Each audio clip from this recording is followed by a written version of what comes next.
Praeitą savaitę su drauge ėjome alėją, pro švytinčias stilios parduotuvių vitrinas. Karts nuo karto jis stabteldavo, ilgesingai žiedavo pro stiklą į raudoną ryškę suknelę. Dabar jie eidama gatve stengiasi rengtis kuo paprasčiau.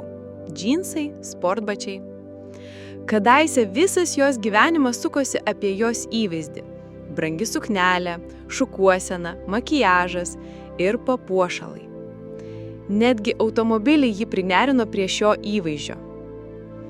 Visą savo energiją ji eikvojo tam, kad palaikyti aplinkinių dėmesį į save. Vyrų šypsenos, pavydūs moterų žvilgsniai, visa tai maitino jos gyvenimą. Tačiau, kai ateidavo laikas nusirengti, tai buvo pilno streso akimirkos. Kai žmogus tapatina save su įvaizdžiu, jo praradimas tolygus mirčiai. Dabar jis sąmoningai stengiasi nepritraukti dėmesio. Nesuprato, kad susižavėjimas ir liaupsės nėra meilė. Kartais ji nesusilaiko ir vis dar pasineria į pilnas ambicijų ir ovacijų audras, kuriuose ji karalienė. Jos kelionė dabar tai 2 žingsniai pirmyn, 1 atgal. Visgi ji pasirinko išsivadavimo kryptį. Kodėl nepaisant visų pasiekimų ir aukšto statuso, tiek daug žmonių gyvenimui atrodo tušti? Socialiniuose tinkluose sėkmė pateikiama kaip stebuklingas receptas. Didžiulis namas, prabangus automobilis, tobulas kūnas. Tačiau už nušlifuotų vaizdų slypi augantis nerimas, kurį mažai kas pastebi. Tai, kas kadaise buvo vertas dėmesio tikslas, tapo nesibaigiančiomis lenktynėmis. Visur šlovinama produktyvumo kultūra tapo nematoma našta, sekinančia energiją ir ištrinančia tikrąją asmenybę. Šiuolaikinis pasaulis pasirinko ignoruoti šiuos balsus, manydamas, kad kitų pritarimas yra raktas į savigarbą. Ir dabar tūkstančiai žmonių gyvena tik tam, kad išlaikytų susikurtą įvaizdį, sėkmės kaukę, slepiančią gilias abejonės. Ar sugebėsime atgauti savo unikalią istoriją? Kiek ilgai leisime, kad mūsų sėkmė būtų vertinama lyginant su kitais?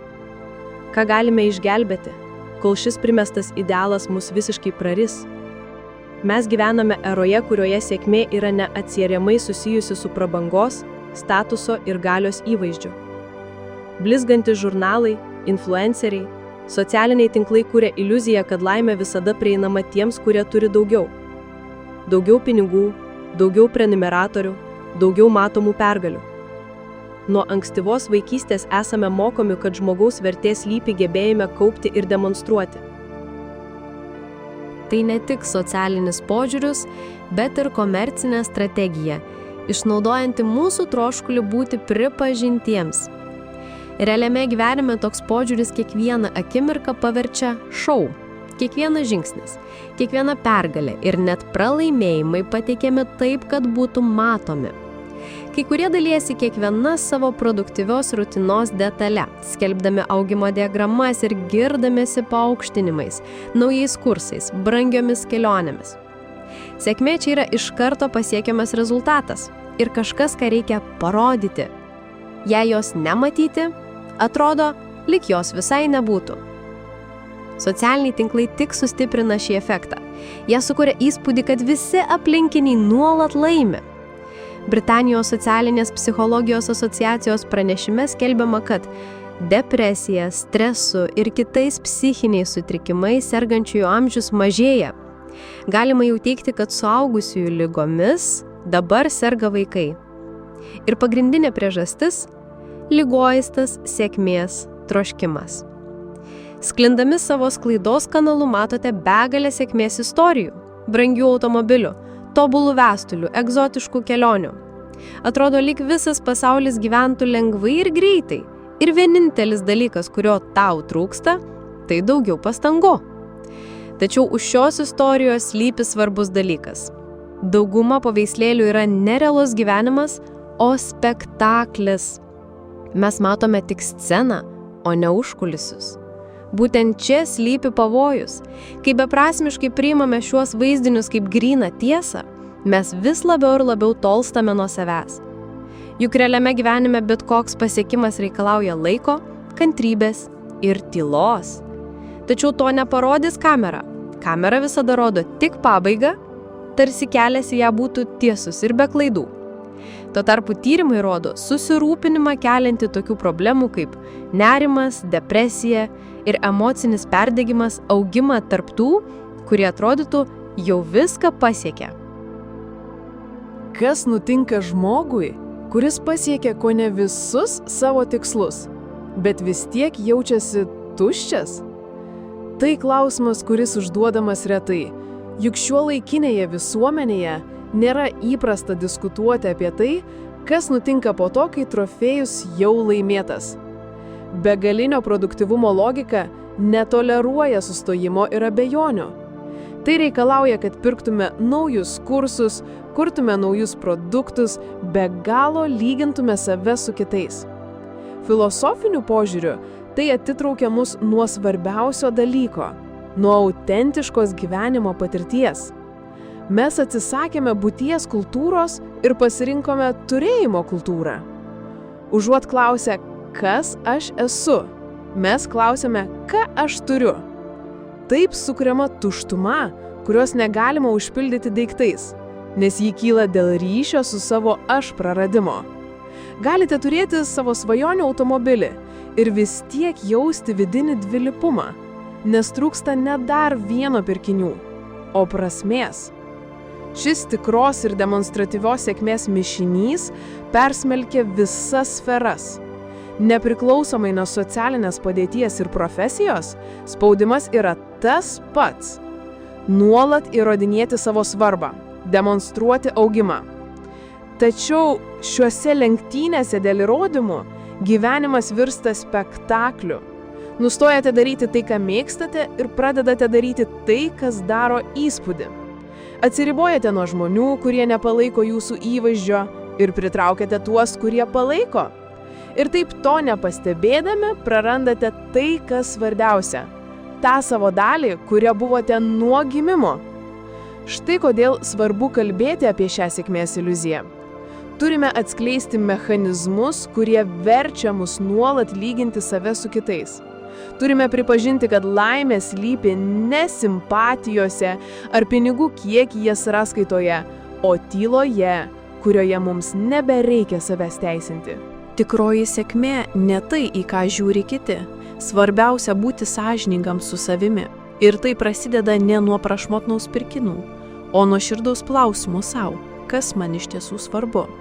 Kelias į šią demonstratyvios sėkmės kultūrą prasidėjo subtiliu, bet giliu poslinkiu. Perėjimu nuo būties kultūros prie turėjimo kultūros. Tai nebuvo momentinis įvykis. Pokyčiai kaupėsi palaipsniui, veikiami ekonominių, socialinių ir net psichologinių veiksnių. Šiandien gyvename pasaulyje, kuriame turėjimas tapo vertės sinonimu. Ir jis nepastebimai formuoja kiekvieną mūsų pasirinkimą, priversdamas mus pamiršti savo pačių prasmę. Taigi, užuot siekę asmeninio augimo, pradėjome vertinti save per turėjimo prizmę. Ši logika persmelkia visą mūsų gyvenimą. Ji prasideda vaikystėje, kai esame mokomi didžiuotis brangiausiais žaislais ar gražiausiais drabužiais. Ji tęsiasi ir paauglystėje, kai telefono ar kuprinės prekės ženklo statusas tampa svarbiu signalu. Ir suaugusiųjų pasaulyje tai galiausiai įsitvirtina, paverstamas automobilį, butų ir darbą sėkmės ženklais. Bet kas nutinka, kai visko centre atsiduria manija dėl daiktų? Iš pradžių tai veda prie nuolatinio nerimo. Jei tavo vertė matuojama daiktais, negali sustoti. Visada yra kažkas naujo, kažkas brangesnio, kažkas, ką reikia įveikti, kad neatsiliktum. Ir tai taikoma ne tik objektams, tai taip pat apima patirtis, kurias galima parodyti. Kelionė į užsienį, vakarienė madingame restorane, dar vienas patiekalas, žadantis radikalius pokyčius. Viskas turi būti pademonstruota, nes tai, ko niekas nemato, tarsi neegzistuoja. Šios lenktynės dėl nuosavybės yra glaudžiai susijusios su socialiniais tinklais. Jie tapo vitrina, kurioje visi demonstruoja savo pasiekimus. Šeimos vakarienė be jokių išdaigų nėra nieko ypatingo. Tačiau patiekalas elitinėme restorane tikrai pateks istorijas. Savaitgaliai namuose liks užkulisiais. O kelionį į populiarų kurortą reikia visos nuotraukų galerijos ir įkvepiančių aprašymų. Taip sukūriamas užburtas ratas. Žmonės demonstruoja tai, ką turi, kad jaustųsi vertingi. Ir tuo pačiu metu jie bijo, kad jiems reikia turėti daugiau, kad neatrodytų blogesni už kitus. Ir čia slypi giliausia problema. Kai gyvename dėl demonstravimo, prarandame ryšį su tuo, kas iš tiesų brangu.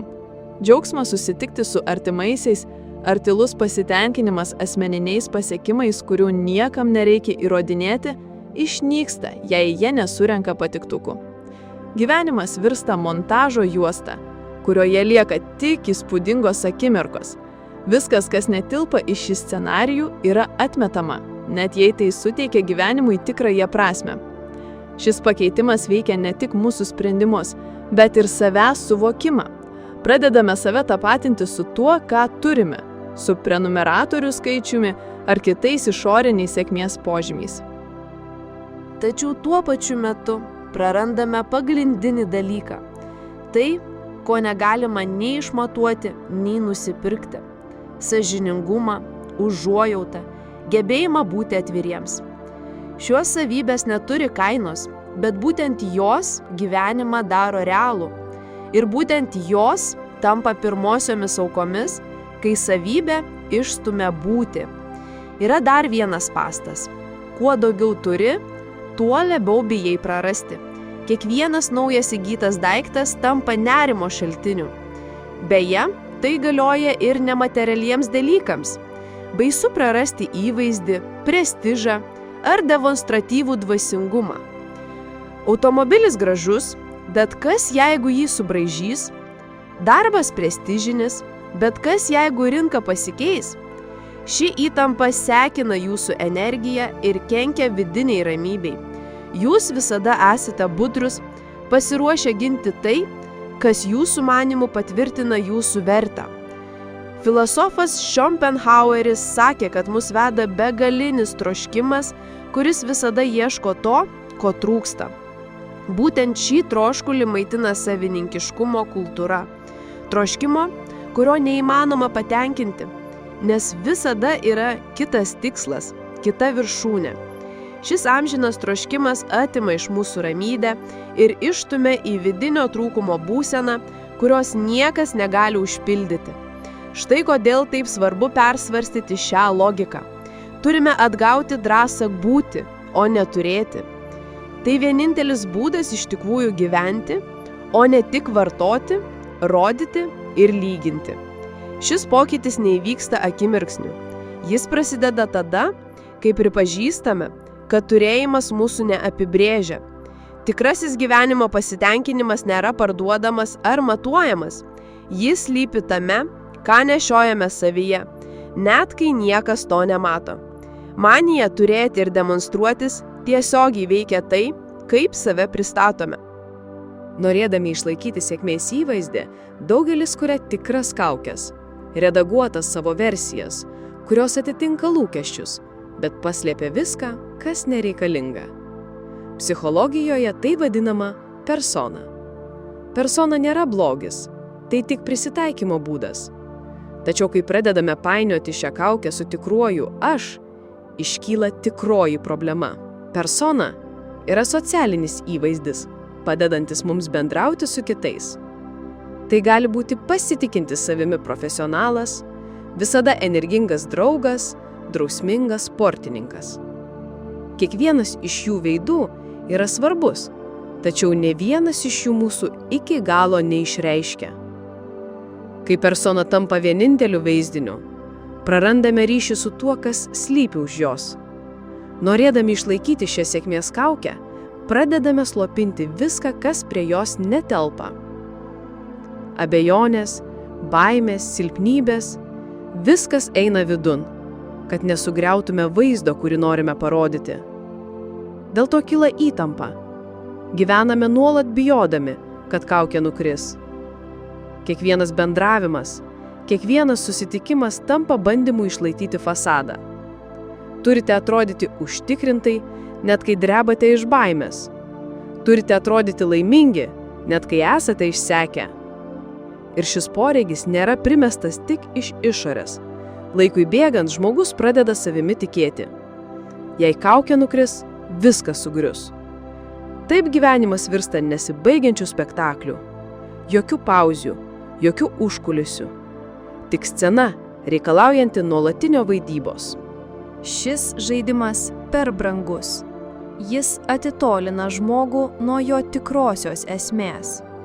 Gali sulaukti pagyrų iš tų, kurie mato tik kaukę, bet giliai širdyje žinai, kad jie negiria tikrojo tavęs. Tai sukuria sunkiai paaiškinamą vienatvę. Aplink daug žmonių, bet atrodo, kad niekas nepažįsta tikrojo tavęs. Kuo daugiau energijos eikvojate šios kaukės išlaikymui, tuo gilesnė tuštybė jumise. Nes galiausiai kaukė niekada nesuteiks jums ramybės, tik naujas pareigas ir naujas baimės. Antra, ši kaukė trukdo užmegzti tikrus ryšius. Žmonės iš tiesų suartėja tik tada, kai nuoširdžiai susitinka. Tačiau žmogus neleidžia kitam būti pažeidžiamam, o be pažeidžiamumo nėra tikro artumo. Dažniausiai žmonės nori turėti vienas kitą, kaip užbaigtą produktą. Nori turėti vaikų, turėti augintinį. Visą paveikslą nutapytą tam, kad įtikti kitiems. Ir tuokiasi dažniausiai personažai apžavėti vienas kito kaukėmis. Galite turėti daug draugų, bet tik vienetai pažins jūsų sielą. Šis tikro kontakto trūkumas tik sustiprina jausmą, kad viskas aplink jūs yra paviršutiniška. Kaukė taip pat veikia mūsų emocinę būseną. Norėdami ją išlaikyti, aukojame savo norus ir poreikius. Dirbame be poilsio, ignoruojame nuovargio požymius, atsisakome pomėgių ir džiaugsmų, kurie nepagerina mūsų statuso. Visa tai daromas siekiant išlaikyti sėkmės iliuziją. Tačiau kūnas ir protas negali atlaikyti tokio streso amžinai. Nenuostabu, kad daugelis pavyzdingų specialistų susiduria su nerimu, depresija ir net fizinėmis ligomis. Gyventi prieš savo tiesą visada brangu. Svarbu suprasti, kad personažas nesi tu. Tai tik įvaizdis, kurį nori parodyti. Ir kiekvienas viduje turi autentišką aš, su baimėmis, svajonėmis, viltimis, kurių negalima sutalpinti nuotraukose ar motyvuojančiose kalbose. Šiam aš reikia erdvės kvėpuoti. Ir tik tada, kai nustoju stengtis būti tobulas ir leidi savo būti tikras, prasideda kelias į autentišką gyvenimą. Vidinė laisvė pasiekiama priimant savo šešėlį, savo puses, kurias bandate paslėpti. Šis kelias prasideda nuo atpažinimo. Kaukė nėra subjektas, o tik įrankis. Galime ją ir toliau naudoti, kai reikia, bet neturime pamiršti, kas už jos slypi. Šis žinojimas išlaisvina. Kaukė nustoja būti narvu ir tampa tiesiog vaidmenu. Čia pamatėme, kaip sėkmės troškimas verčia mus vaidinti kitų žmonių vaidmenis ir atitolina mus nuo savęs. Suvokimas yra pirmas žingsnis, norint ištrūkti iš spąstų, kuriuose gyvenimas virsta nesibaigiančių spektaklių. Nes už kiekvienos kaukės slypi žmogus, kuris tiesiog nori būti priimtas toks, koks yra. Ir tas priėmimas turi prasidėti nuo mūsų pačių. Kai persona užvaldo mūsų gyvenimus, atrodo, kad jos niekada nepakanka. Taip yra todėl, kad sėkmės kultūra gyvenimą paverčia nesibaigiančiomis lenktynėmis. Kad ir kiek pasiektumėte, visada yra naujas tikslas. Šis nuolatinis spaudimas gimdo nepasitenkinimą, kuris regis neturi pabaigos. Šis ciklas prasideda nuo paprasto palyginimo. Matote žmogų, kuris regis turi daugiau pinigų, daugiau šlovės, daugiau galios. Tai sukuria vidinį spaudimą nebūti paliktam nuošalyje. Dėl to kiekvienas pasiektas tikslas virsta tik žingsniu link naujo, dar aukštesnio tikslo. Anksčiau buvo svarbu tiesiog susirasti gerą darbą, o dabar reikia gauti prestižiškiausias pareigas. Anksčiau automobilis jau atrodė kaip pergalė, o dabar tik tuo atveju, jei tai automobilis, kuriuo visi žavėsis. Ši spiralė niekada nesustoja, nes palyginimo kriterijai nuolat keičiasi. Socialinė žiniasklaida ir stebuklingų formulių pažadas skatina šią dinamiką. Jie rodo, kad yra kitas lygis, kuris atneš ramybę ir pasitenkinimą. Bet kai ten patenki, supranti, kad tuštuma lieka. Tai aklas troškimas ir jis nėra tavo įgimtas, jis primestas, suformuotas. Mūsų sąmonė visada projektuoja troškimą į ateitį. Ir kai tik vienas išsipildo, gimsta kitas. Taigi, mes gyvename amžiname laukime kito žingsnio, pamirždami mėgautis dabartimi. Kasdienėme gyvenime šios nesibaigiančios lenktynės turi apčiuopiamų pasekmių. Jos verčia mus dirbti ne pagal savo jėgas, net kai esame išsekę. Tai traukia mus prie nereikalingų dalykų, kad tik neatrodytume silpni ar nereikšmingi. Tai verčia mus atsisakyti poilsio ir paprastų džiaugsmų, nes atrodo, kad kažkas visada daro daugiau nei mes. Toks mąstymas neturi ribų.